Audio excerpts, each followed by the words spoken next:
atong oras atong ihatag ni Brother Selbert Dundoyano alias Veritas o kamatuoran no atong ikuan niya. Okay, salamat Brad Nicolay. Dito na lang ko Brad Boy. Nadunggan ako kaganina samtang nag-andam ta paingon diri sa atong istasyon no, sa atong programa. Gibalik gihapon tong issue ba nga tungod kay dili mabasa ang pulong purgatorio sulod sa Biblia, di modo walay purgatorio. Now, nahinumdum ko nga ang Seventh-day Adventist nagtuo og Santissima Trinidad, no? Tuo og Trinity ang Seventh-day Adventist. Bisan dili mabasa ang pulong Trinity sulod sa Biblia. So, ingon ana mga tinahod nga tigpaminaw nga wala man magtudlo ang simbahang Katoliko nga mabasa yun ang pulong purgatorio no sulod sa Biblia. Ang gitudlo sa simbahang Katoliko nga ang gipasabot-an ng pulunga naa sa Biblia. Sa to pa implication. Implied sa Biblia nga naay purgatorio. Unsa man ang purgatorio? Linisanan sa kanang sala nga binyal nga nitapot sa tao. Ako lang ipahimog atong isgutan po nako kaganina apasumpay sa gisgutan ni Brother John Ryan no nga pagbasa atong tudling god nga naghisgot lang og langit og impierno gi-emphasize dayon kanang pulong lang ba nga langit ragyod og impierno pero wala gyud gibutang dito nga kana lang. So ang conclusion lang nga lang mo'y musupak ta kay ang gibasa niya nga tudling dili man kay kadtura. Na may ubang mga bersikulo nga mupamatuod nga dili lang kay langit ug impierno.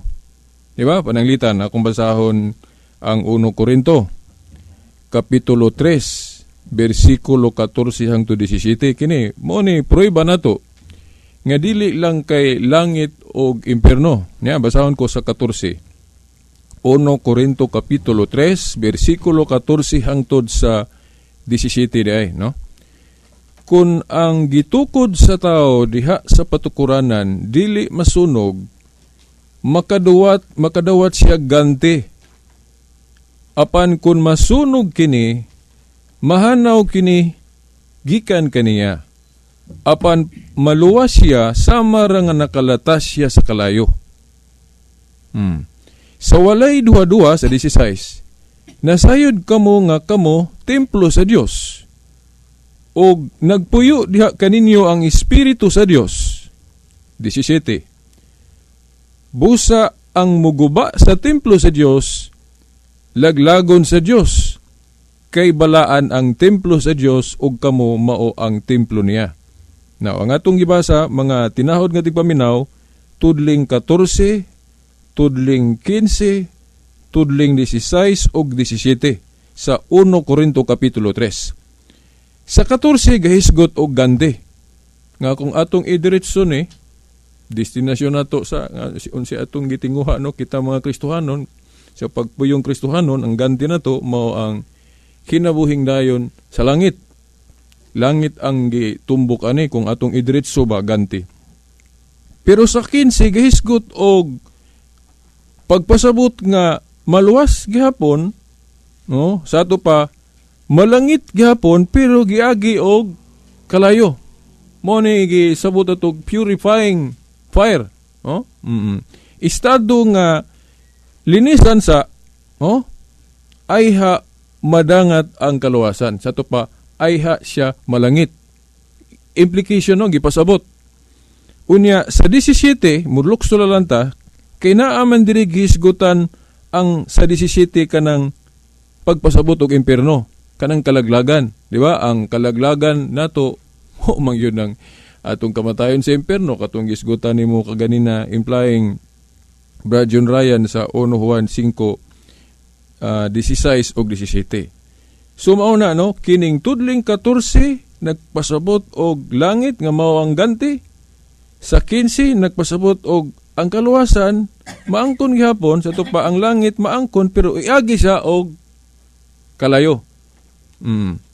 Dayon sa 17, mao na dayon ni naghisgot og kalaglagan nga mao ang impierno. So kining mga tudlinga gapasabot og tulo. Langit, impierno og linisanan. Now, mayon sila nga kana nganong inyo mang iampo ng naa sa purgatorio. Linisanan. Na giklaro man na gawas atong gibasa sa ako mga kauban diri. Giklaro na daan nga kanang sala nga binyal madapag yung nagampo. Ang sa impierno di na madagampo, no? Atong usbog basa niya 1 Juan 5:16 ug 17. Kung may makakita sa iyang isig ka magtutuo nga nakasalaapan sala nga dili mo sangput sa kamatayon, kinahanglan magampo siya sa Dios. Hatagan sa Dios og kinabuhi ang maong magtutuo. Ang gihisgutan ni Brad John Ryan kaganina, ang gitumbok ang kamatayon dili ni siya physical kundi espiritual. Ito pa kamatayon sa impierno. Naadi ay sala nga dili ikamatay sa impierno. Nya kung atong ilahos, di na lang nako sublion kay gibasa naman ni kaganina sa 17, pero naagi sala nga ikamatay sa impierno. Na logic sa mayong pangwinta, kining sala nga dili ika-impierno o sala nga ika-impierno, dayon wala dili gahisgot galig langit, di ba? Naghisgot direk duhan na ika-impierno nga sala na apoy dili ika-impierno. Ay og mayon pug kag langit wa may sa didtong pasudlon, no? So mao na nga nagpasabot yun og tulo. Kay kung langit raw og impierno, asa man iibutang ning kuan kining sala kuno nga dili ika-impierno. Wala sila doktrina ana. Kita nagdoktrina tag linisana na sa mga adunay sala nga binyal. Unya kining sala nga binyal no giklaro ha, ayo ninyo kalimti mga tinahod nga tigpaminaw sa 16 nga ikaampo pa.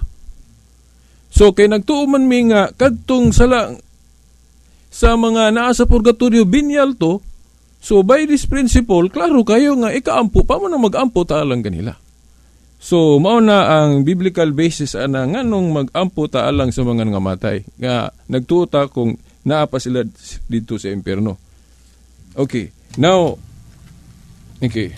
asa man tong akong kuan?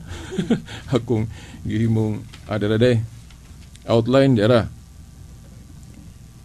Katong musumpay lang ko Brad Boy kasi sige Brad. Kato bang halad nga imong gikutlo Nikolay, ato lang ipahimug-at nga lahi tong halad nga ang mahimaya mga Dios mo to gibawal.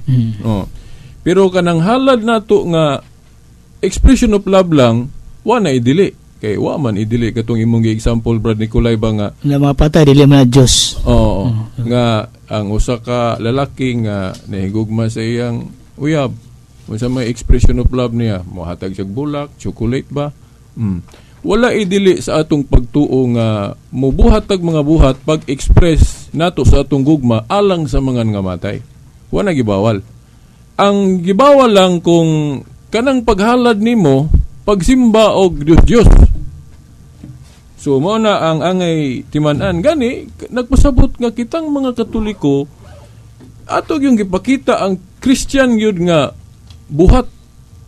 No, kanang buhat ba kanang expression of love alang sa mga nangamatay. Sila wala sila expression of love alang sa mga nangamatay. Unang-una kay dili man gud po sila Katoliko, lahi man ang ilang doktrina. Now, kini na lang. Unya, nagsaulog day ang mga apostol og adlaw sa mga santos og kanang adlaw sa mga kalag sa purgatorio o sa mga nangamatay. Now, wa may mabasa sa Biblia nga nagsaulog ang mga apostol sa ilang panahon anang mga butanga. Pero nagtuo man gutag kanang development of doctrine at the same time mga practices nato ga-develop. Wala na idili sa Biblia. Kay ang simbahan gihulagway diya sa Marcos 4:30 hangtod sa 32-33 nga malambuon. No, gigikan sa gamay mahimong labing dako. Unya sa tagna sa Daniel 12:4 ang kaalam mag-uswag, maglambo. So natural ang iyang mga responses maglambo. Ang usa ka organisasyon dili nimo matandi sa iyang pagsugod ug sa iyang pag fully grown na gyud. Unya gani dili raman kay ang Katoliko adunay mga kalambuan nga karon na nahitabo nga niadto panahon sa mga apostol wala pa parehas anang kuan. Sample tag Iglesia ni Cristo. Naa may kasaulugan ang Iglesia ni Cristo every July 27 anniversary. Naa ba na sa mga apostol? Wala. Then lain pa. Ang mga apostolis wala sila ga-canonize og pila ka basahon ang bag-ong kasabutan. Di ba? O Biblia. Wala gali sila. Wala gyud sila ga-canonize kay ang canonization sa Biblia pagdeklara pila ka basahon ang daan og bag-ong kasabutan through council sa iglesia nga gipanguluhan sa mga obispong Katoliko. Kay katong ilang council sa mga apostoles sa unang council sa iglesia sa Jerusalem, wala pa sila gadeklara pila ka basahon ang daan og bag-ong kasabutan. Ang gahimo sa deklarasyon awahin na nga mga council. Council of Hippo, Cartago, mga obispo na mga sumusunod na sa mga apostoles. So, gani nituo man sila ana. Unya wala man nagihimo sa mga apostol. So that means kung ilang sawayon ang Katoliko sa iyang mga kalambuan, kana mga kasaulugan ba nga bag-o lang na himo, wala pa panahon sa mga apostol, dapat dili pod sila unta muuyon atong Council of Hippo o Cartago nga nag-ingon ang mga obispo 27 books rang ang linamdagan sa bagong tugon. Kaya ang mga apostol sa ilang council sa Jerusalem wala mas lang magbuhatan na. Katapusan na lang, although daghan pa kong example ani. Ang mga apostolis sa ilang panahon wala nila butangi o numero, chapter o verse kanang mga sinulat sa kasulatan. Ang mga obispo na o ang mga Katoliko na may gabutangan nagnumero o bersikulo. Gali nahimaya ang mga sila ana kay ila man ang siging kutlo-kutlon kumala sa kapitulo o bersikulo, di ba? Wala na gibuhat sa mga apostol sa ilang panahon. Kay wala pa man butangin nilag numero ang mga kasulatan sa una. So, mao ni usa sa example nga gihimo na to karon hasta po sila gihimo po na sa mga iglesia ni Cristo Adventist kay kugi man kay na sila mo kumala sa kapitulo, bersikulo ana.